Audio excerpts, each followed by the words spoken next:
ഞാൻ എപ്പോഴും പറയുന്നു, എൻ്റെ മുന്നേ മോനെ കൊച്ചിനെ കൊല്ലില്ല, അതെനിക്ക് ഉറപ്പാണ്. ഈ ലോകം മൊത്തം പറഞ്ഞാലും ഞാൻ വിശ്വസിക്കില്ല. എൻ്റെ മോൻ കൊല്ലൂല, കൊല്ലാൻ വേണ്ടി ചെയ്യൂല.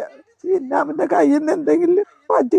ഇവിടെ നല്ല അഭിനയമാണ് നമ്മുടെ അഷ്കറിൻ്റെ അമ്മ കാഴ്ചവെച്ചുകൊണ്ടിരിക്കുന്നത്. എൻ്റെ പൊന്നു മോൻ അവിടെ ഇതൊന്നും ചെയ്യത്തില്ല. പക്ഷേ അഖില എന്ന് പറയുന്ന ഈ ഒരു അമ്മയുണ്ടല്ലോ, ഈ ഒരു ക്രൂരയായ അമ്മ, ആ അമ്മ ഒരു കാണേണ്ടതാണ്. ഇവിടെ നമുക്ക് രണ്ട് ടൈപ്പ് ഓഫ് അമ്മമാരെയാണ് കാണുന്നത്.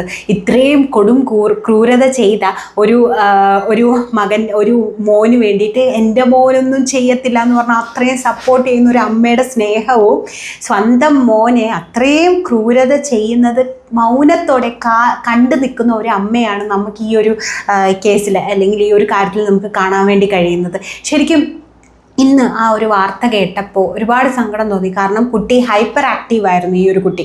അപ്പോൾ ഹൈപ്പർ ആക്റ്റീവ് ആയതുകൊണ്ട് തന്നെ ഒരിടത്ത് അടങ്ങിയിരിക്കില്ല. അപ്പോൾ അടങ്ങിയിരിക്കാൻ വേണ്ടി ലൈറ്ററൊക്കെ വെച്ച് കാലുകൾ പൊള്ളിക്കുമായിരുന്നു എന്ന്. ഡെയിലി കാലുകൾ പൊള്ളിക്കും. അപ്പോൾ അങ്ങനെയാണ് കാലിൻ്റെ ഒക്കെ എല്ലുകൾ വെളിയിലോട്ട് വന്നൊരവസ്ഥയിലായിരുന്നു. അപ്പം ഇപ്പോൾ ഈ ഒന്നും ചെയ്യത്തില്ല എന്ന് പറയുന്ന ഈ മോനാണെങ്കിൽ ഞാൻ ചെയ്തിട്ടുള്ള കാര്യങ്ങളെല്ലാം ഞാൻ ചെയ്തതാണ്, ഞാൻ ഇങ്ങനെ ചെയ്തതാണെന്ന് പറഞ്ഞ് ഒരു കൂസലുമില്ലാതെ പോലീസുകാരുടെ മുന്നിൽ വന്നിട്ട് ഇവനൊക്കെ കുറ്റസമ്മതം നടത്തിയിരിക്കുകയാണ്. ആൻഡ് സ്വന്തം അമ്മയാണെങ്കിൽ കുറച്ചൊക്കെ ഒരു നാണമുണ്ട് എന്നുള്ളത് പറയുന്നുണ്ട്.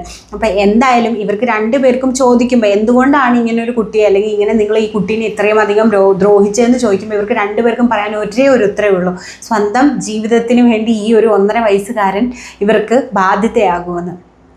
ശരിക്കും എനിക്ക് കരച്ചിലാണോ സങ്കടമാണോ സന്തോഷമാണോ വരുന്നതെന്ന് അറിയില്ല. അപ്പോൾ സന്തോഷം വരുന്നത് എന്താണെന്ന് നിങ്ങൾ വിചാരിക്കുമായിരിക്കും. കാരണം എന്താണെന്ന് വെച്ചാൽ ഈ ഒരു കുട്ടി ആ ഒരു വേദനയിൽ നിന്ന്, നമുക്കൊക്കെ ഒരു കൈയൊന്ന് മുറിഞ്ഞാൽ പോലും നമുക്ക് സഹിക്കാൻ പറ്റത്തില്ല. അപ്പോൾ ഈ കൈകൾ, 2 കൈയും ഒടിഞ്ഞിട്ട് 12 ദിവസമാണ് ഈ കുട്ടി ആ വേദന അനുഭവിച്ചിരുന്നത്. അപ്പോൾ അതിനുശേഷമാണ് ഇവർ ഹോസ്പിറ്റലിലേക്ക് കൊണ്ടുപോകുന്നത്. നമുക്കൊക്കെ ഒന്ന് കൈ മുറിഞ്ഞാൽ, അല്ലെങ്കിൽ നമുക്ക് എന്തെങ്കിലും ഒന്ന് കാലൊന്ന് മുറിഞ്ഞു കഴിഞ്ഞാൽ തന്നെ നമുക്കതൊന്ന് അനക്കാനായിട്ട് പോലും പറ്റത്തില്ല. അപ്പോൾ ആ ഒരു പിഞ്ചു കുഞ്ഞ്, 1.5 വയസ്സുള്ള ആ ഒരു കുഞ്ഞ് അനുഭവിച്ച വേദന ശരിക്കും എന്താ പറയേണ്ടതെന്ന് പോലും എനിക്കറിയത്തില്ല. കാരണം ഈ ഒരു ടോപ്പിക്ക് വന്നപ്പം ഞാൻ വിചാരിച്ചു സംസാരിക്കണ്ട എന്നൊക്കെ വിചാരിച്ചു. പക്ഷേ ഇത് കണ്ടപ്പോൾ എനിക്ക് സംസാരിക്കണമെന്ന് എനിക്ക് തോന്നി. കാരണം ഇത്രയും ക്രൂരത ചെയ്ത ഒരു മോൻ്റെ അമ്മ, എനിക്ക് അവരെ അമ്മയെന്നൊന്നും വിളിക്കാൻ തോന്നുന്നില്ല, തള്ളയും സഹോദരിയും കൂടെ വെളുപ്പിക്കാൻ വേണ്ടി ഉദ്ദേശിക്കുന്നു. എന്നിട്ട് ഇപ്പോൾ അവർ പറയുന്ന ഒരു കാര്യമുണ്ട്: മോന് മാനസിക അസുഖം വല്ലതും ഉണ്ടോ എന്നറിയത്തില്ല, അങ്ങനെയാണെങ്കിൽ ഇവനൊക്കെ രക്ഷിക്കാമല്ലോ. ഇവനൊന്നും ഒരിക്കലും നമ്മൾ രക്ഷിക്കാൻ പാടില്ല. കാരണം ഇവിടുത്തെ നിയമം ഒന്ന് കണ്ണടച്ചിരുന്നെങ്കിൽ ഇവനെയൊക്കെ പോലീസ് കസ്റ്റഡിയിൽ എടുത്തുകൊണ്ട് പോകുന്ന ആ ഒരു സമയത്ത് പോലീസും അതുപോലെ തന്നെ മീഡിയക്കാരും എല്ലാവരും കൂടെ ഒന്ന് കണ്ണടച്ചിരുന്ന നാട്ടുകാർക്ക് ഒരു 10 മിനിറ്റ് കൊടുത്തിരുന്നെങ്കിൽ ഇവൻ്റെ കടിയും ഇവൻ്റെ അസുഖങ്ങളൊക്കെ തീർത്ത് തന്നെ ഇവനെ കൊണ്ടുപോകായിരുന്നു. എനിക്ക് അവനേക്കാളും ഒരു ഇത് തോന്നുന്നത് എന്താണെന്ന് വെച്ചാൽ, സ്വന്തം പ്രസവിച്ചൊരു അമ്മയല്ലേ, ആ അമ്മ സ്വന്തം കൊച്ചിനെ ഒരാളിങ്ങനെ ഇട്ട് സ്വന്തം സുഖത്തിന് വേണ്ടി സ്വന്തം കൊച്ചിനെ വരെ, അതും 1.5 വയസ്സുള്ള അവനെ എന്തിനു വേണ്ടി എന്നുള്ളതാണ്. ഇപ്പം ഇത് ഫുള്ളായിട്ട് പറയുന്നുണ്ട്, വാർത്തയിലൊക്കെ ഫുള്ളായിട്ട് പറയുന്നുണ്ട് ഈ കുട്ടിയുടെ മരണകാരണം എന്തിനാണ് എന്നുള്ളത് പറയുന്നുണ്ട്. അപ്പം നമുക്ക് അതൊക്കെ ഒന്ന് കണ്ടു നോക്കാം.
എന്തായാലും നിങ്ങൾ കേട്ടല്ലോ, ഇതാണ് ഈ കുട്ടിയുടെ മരണത്തിന് കാരണമായിട്ടുള്ള കുറച്ച് അത് അല്ലെങ്കിൽ അവർ കുറ്റസമ്മതം നടത്തിയ കാര്യങ്ങൾ.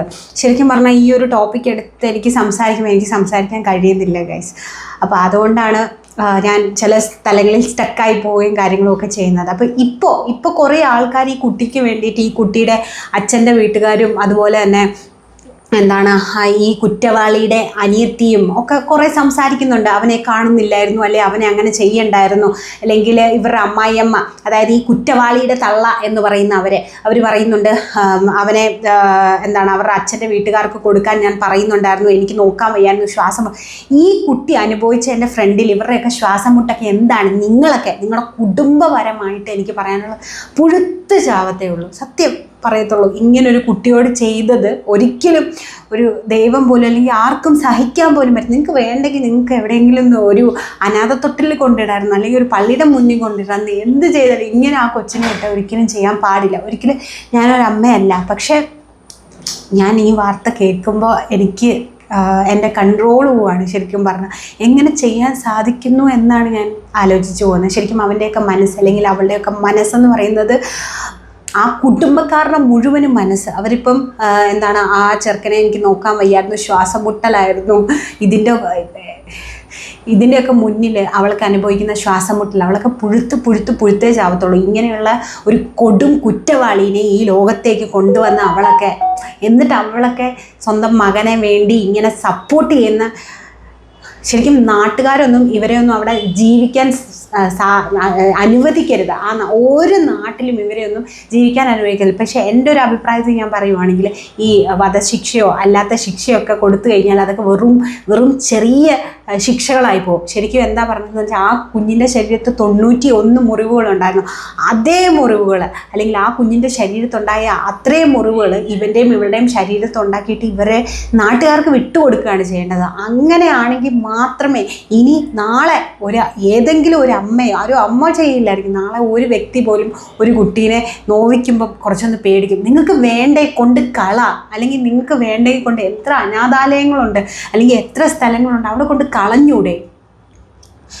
എന്തിനാണ് നിങ്ങൾ ഒരിക്കലും നന്നാവത്തില്ല. നിങ്ങൾ ഒരിക്കലും നല്ല രീതിക്ക് നിങ്ങൾ ഒരിക്കലും ജീവിക്കത്തില്ല. നിങ്ങളുടെ കുടുംബം തന്നെ ഇതിൽ വെച്ച് ഒടിഞ്ഞു പോകണമെന്ന് ശരിക്കും പറഞ്ഞാൽ ഞാനൊരു തള്ള വൈബായി പോയി. ശരിക്കും പറഞ്ഞാൽ ഈ ഒരു വീഡിയോ ചെയ്യുമ്പം ശരിക്കും എനിക്കറിയില്ല എങ്ങനെയാണ് പറയണ്ടേ.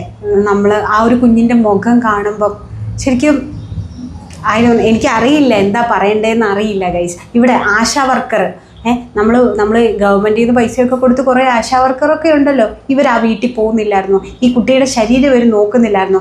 അതായത് കാലിൻ്റെ അടിയിലുള്ള എല്ലുകൾ വെളിയിൽ വന്നിട്ടുണ്ട് അല്ലെങ്കിൽ അത്രയും അതെങ്ങനെയാണെന്ന് ചോദിച്ചപ്പോൾ ഡെയിലി നടക്കാതിരിക്കാൻ ഈ ലൈറ്റർ വെച്ച് പൊള്ളിക്കുകയാണ്. ഈ ആശാ വർക്കറൊക്കെ എന്തിനാണ്? അതാണ് എനിക്ക് ചോദിക്കാണ്ട്. ആരും കണ്ടില്ലേ? ആരും അറിഞ്ഞില്ലേ? ഇപ്പം കുറേ അമ്മൂമ്മമാരും അപ്പൂപ്പന്മാരും നാട്ടുകാരും മറ്റവരും മറിച്ചവരും എല്ലാവരും ഇതിനകത്ത് ഇറങ്ങിയിട്ടുണ്ട്. പക്ഷേ ഈ കുഞ്ഞ് അനുഭവിച്ചുകൊണ്ടിരിക്കുന്ന സമയത്ത് ഇവരുടെ ബന്ധുക്കളാണെങ്കിൽ പോലും അറ്റ്ലീസ്റ്റ് അല്ലെങ്കിൽ ആ അച്ഛൻ്റെ വീട്ടുകാർ, ആ കൊച്ചിൻ്റെ സ്വന്തം അച്ഛൻ്റെ വീട്ടുകാർ പോലും ഇത് കണ്ടില്ലേ? അല്ലെങ്കിൽ ആ കൊച്ചിനെ ഒന്ന് വന്ന് നോക്കാൻ ഇവർക്ക് തോന്നിയില്ലേ എന്നാണ് ഞാൻ ആലോചിക്കുന്നത്. അല്ലെങ്കിൽ ആശാ വർക്കർ എന്ന് പറയുന്ന ആൾക്കാർ എന്തിനാണ് ശരിക്കും പറഞ്ഞത്? എന്തായാലും നമുക്കൊന്നും സഹിക്കാൻ പറ്റാത്തൊരു വാർത്തയായിപ്പോയി. ശരിക്കും പറഞ്ഞാൽ ഒരു വധശിക്ഷ എന്ന് പറയുന്നത് അവർക്കൊന്നും കൊടുക്കാൻ പറ്റുന്ന ഒരു ശിക്ഷയല്ല. സീരിയസ്ലി അവർക്കൊന്നും ഒരിക്കലും ആ ഒരു വധശിക്ഷ കൊണ്ട് ഒരിക്കലും അവർക്കതൊരു ശിക്ഷയല്ല. ആ കുഞ്ഞിനെ എന്തൊക്കെ ചെയ്തോ അതിൻ്റെ ഇരട്ടിയായിട്ട് ചെയ്തിട്ട് ഇവനെയൊക്കെ നാട്ടുകാർക്ക് വിട്ടുകൊടുക്കുകയാണ് ചെയ്യേണ്ട ഗൈസ്. അപ്പം എന്തായാലും എനിക്ക് ഇത്രേ പറയാനുള്ളൂ. എനിക്കറിയാം ഞാൻ സംസാരിച്ചതൊന്നും നല്ല രീതിക്കല്ല സംസാരിച്ച, കുറേ സ്റ്റക്കും കാര്യങ്ങളും ഒക്കെ വന്നിട്ടുണ്ട്. അപ്പം എനിക്കറിയില്ല, എനിക്ക് ഒരു വീഡിയോ അല്ലെങ്കിൽ ഈ കുട്ടിയുടെ വാർത്ത കേൾക്കുമ്പോൾ അല്ലെങ്കിൽ ഈ കുട്ടിയുടെ ഫോട്ടോ കാണുമ്പോഴൊക്കെ എനിക്ക് ഭയങ്കര ഒരു ബുദ്ധിമുട്ടാണ്. സോ അതുകൊണ്ടാണ് ഞാൻ ഇങ്ങനെ ഒരു വീഡിയോ ഇങ്ങനെ കുറച്ച് പ്രശ്നങ്ങൾ ഈ വീഡിയോയിൽ വന്നിട്ടുണ്ടായിരിക്കും. സോ അതൊക്കെ നിങ്ങളൊന്ന് ക്ഷമിക്കുക. സോ എന്തായാലും നിങ്ങളുടെ അഭിപ്രായങ്ങൾ കമൻറ്റ് ചെയ്യുക. അപ്പോൾ അടുത്തൊരു വീഡിയോ ആയിട്ട് ഞാൻ ഓടി വരാം. അതിലേക്ക് it's me Chanchal signing off. By.